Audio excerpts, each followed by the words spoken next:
Olá, a graça e a paz do Senhor Jesus, amém? Quero desejar um ótimo dia a todos, que Deus possa conceder graça a cada um de vocês que estão escutando ou ouvindo esse vídeo, amém? Gostaria de comentar com vocês hoje uma passagem que se encontra no Evangelho de João, capítulo 3, versículo 14. O versículo 14, 15 e 16, mas eu quero grifar só sobre o 14. O 15 e o 16 vocês vão ver que vão se encaixar no que vai ser falado no decorrer desse vídeo.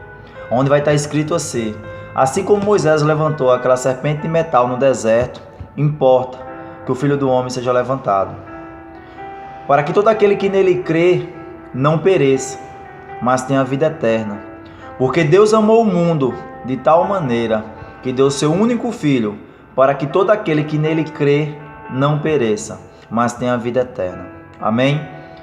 Então você vê que essa passagem ela vai falar sobre uma serpente de metal que foi levantada no deserto por Moisés, sobre direção e ordem de Deus.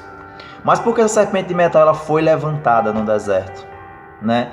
A Bíblia vai dizer lá em Números, no Antigo Testamento, que o povo começou a reclamar, a murmurar, a falar mal do que Deus tinha feito com eles, da forma que Deus estava conduzindo a eles. E eles começaram a murmurar, a reclamar e se levantaram contra Moisés e contra Deus. E no que eles se levantaram contra Moisés e contra Deus, Deus fez com que da terra saíssem serpentes que voavam, serpentes voadoras, venenosas. E no que Deus fez essas serpentes sair da terra, muitos morreram. E quando o povo começou a ver que estava começando a perecer, a morrer, que estavam sendo picados por aquelas cobras, a Bíblia vai dizer que eles correram para os pés de Moisés e pediu para que Moisés intercedessem a Deus por eles, porque eles viram que tinham errado em murmurar contra Deus e reclamar com Moisés, questionar o que Deus tinha feito. E Deus vai mandar Moisés fazer uma serpente de metal, uma dessas serpentes voadoras, manda ele fazer uma serpente de metal, colocar no alto de um poste, ou de uma haste, ou de um madeiro, algumas traduções vai falar dessa forma, e que todo aquele que fosse picado pela serpente, se olhasse para a serpente de metal, ele sobreviveria, ele não iria morrer, ele não ia perecer.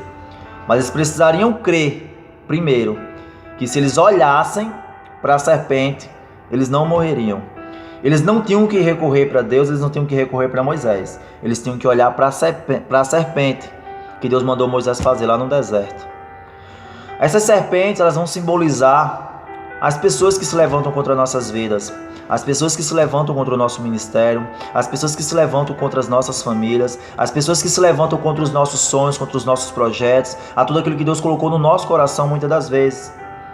Hoje, quantas pessoas não estão desviadas do Evangelho, não estão afastadas dos caminhos do Senhor, estão afastadas da obra, estão negligenciando a obra do Senhor, porque foram feridas, foram mal compreendidas, foram rejeitadas, foram mal interpretadas.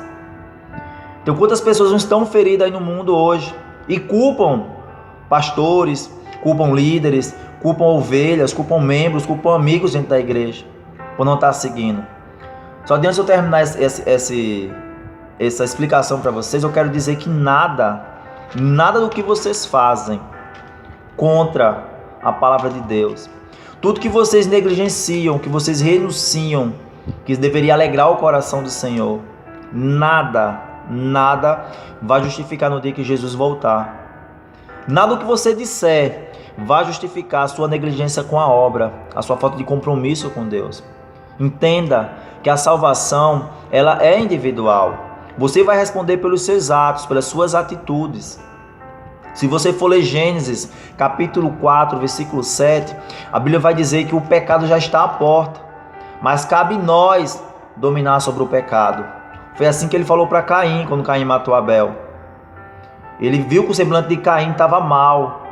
Ele viu que o semblante de Caim não estava bem, não estava brilhando, não estava resplandecendo. E ele questionou a Caim: Caim, por que estás com semblante? Por que estás com raiva, com ódio? Com minhas palavras, claro. Mas se você for ler Gênesis capítulo 4, versículo 7, vai estar lá. E Caim vai dizer que, na verdade ele não fala, Na verdade Deus vai dizer a ele que o pecado está à porta. Que se porventura ele não fizesse o bem, não seria aceito? Se ele fizesse o bem que Abel fez, ele seria aceito por Deus. Mas ele não fez o bem que Abel fez.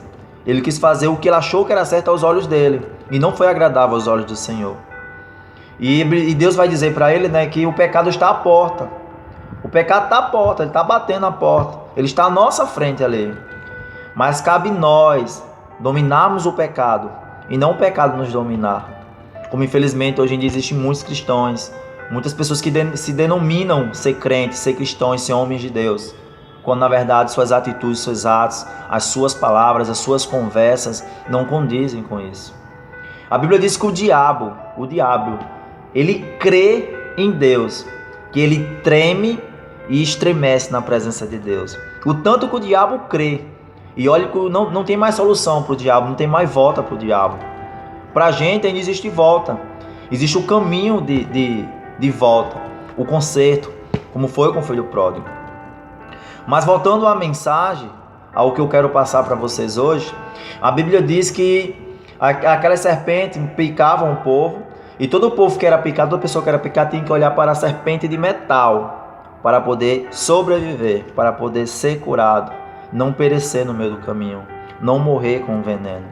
Então, como eu falei agora há pouco, muitas pessoas hoje em dia estão afastadas do Evangelho, como eu expliquei agora há pouco todo, que nada vai justificar a gente se afastar dos caminhos do Senhor, da gente não sermos cumpridores da sua lei, da sua palavra, né? Nós somos responsáveis por nossas escolhas, apesar que a Bíblia também nos diz que ai daquele por quem fizer um pequenino ou um justo se desviar dos caminhos do Senhor. Então o Senhor vai ter com aqueles que te feriu, aqueles que fez com que você esfriasse, aqueles que fez com que você desistisse da caminhada, desistisse da obra do Senhor. Mas eu quero te dizer, como diz a palavra aqui, que se nós formos olhar para as serpentes que nos picou, ou seja, as pessoas que nos fizeram mal, as pessoas que dão mau testemunho, as pessoas que têm prazer em ferir, em matar a fé das pessoas, em matar a alegria, em matar a esperança, quando na verdade a esperança ela não morre, porque a esperança do cristão, a esperança do homem de Deus é Jesus, e Jesus ele morreu e ressuscitou ao terceiro dia, está vivo, e há de voltar para buscar os seus escolhidos, aqueles que decidiram renunciar à sua vida nesse mundo para fazer a vontade dele.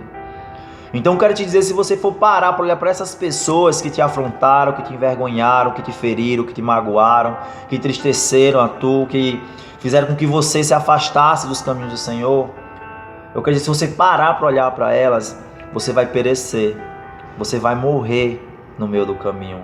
Você não vai alcançar as promessas que Deus tem para a tua vida. Você não vai alcançar aquilo que Deus designou a ser cumprido na sua vida, na sua história. Então eu quero dizer para você hoje que você vai olhar para o alvo, que é Cristo. Como a Bíblia diz que assim como foi levantada a serpente, ela foi colocada numa haste, num poste de madeira, num madeiro, para que todo aquele que olhasse para ela, ou seja, você olhasse para cima. Ela não foi colocada no chão, ela não foi colocada dentro de um buraco.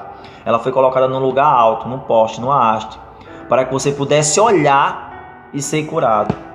E assim também é com Jesus em nossas vidas. Se nós formos parar para olhar para esses defeitos dentro da igreja, defeito de pastor, defeito de pastora, de missionária, de diácono, de ovelha, de irmão, a gente vai perecer.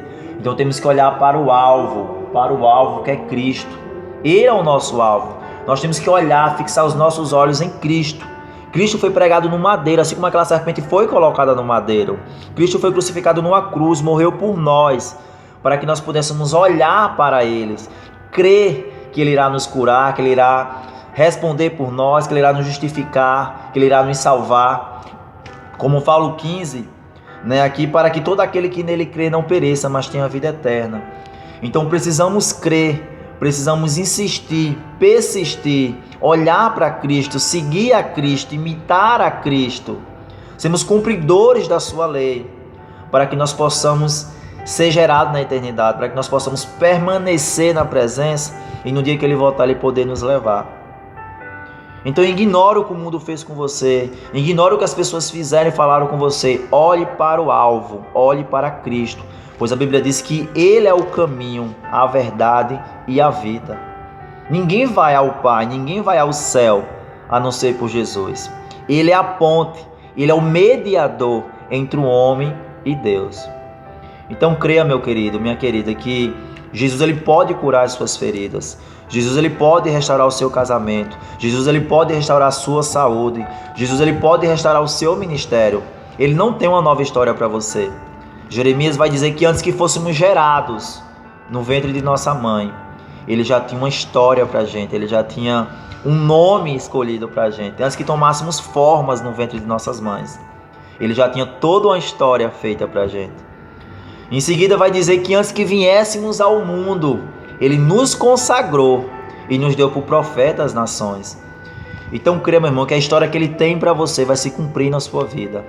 Agora, para que as promessas dele se cumpram na sua vida, no seu casamento, na sua família, no seu ministério, na sua vida espiritual, na sua vida financeira, na sua vida de sucesso que você pretende ter em trabalho, emprego, não sei, em faculdade.